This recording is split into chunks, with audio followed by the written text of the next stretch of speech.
Питрәч районында барлыгы 1068 эшмәкәр теркәлгән. Шуларның 772-се шәхси эшмәкәрләр. Уртача продукция күләме 38% тәшкил итә. Район башлыгы әйтүенчә, районның үз-үзен тәэмин ителешен арттыру өстендә ныграк эшләргә кирәк.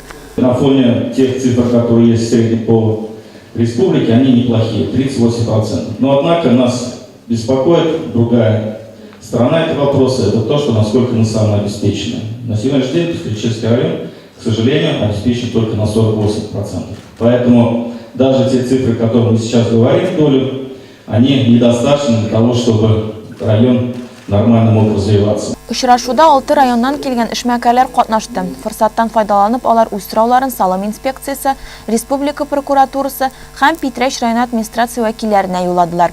Сегодня мы приглашали представителей 6 районов. Судя по вопросам, я вижу точно, что было минимум 5 близлежащих районов, включая предпринимателей Пестрецов.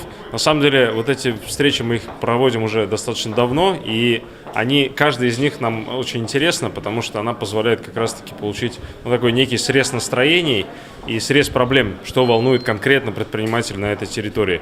Далеко не каждый готов ехать в Казань, там участвовать в каких-то больших встречах, мероприятиях, писать там обращения или звонить куда-то. А когда мы здесь на месте с ними стараемся максимально открыто и откровенно говорить, часто они говорят о тех проблемах, которые на самом деле их волнуют каждый день, но они с ними, может, свыклись как-то, может быть, привыкли. Ну и, конечно, в дальнейшем бывает не просто размотать этот клубок, найти решение застоявшихся таких серьезных проблем, но, как правило, все-таки нам это удается.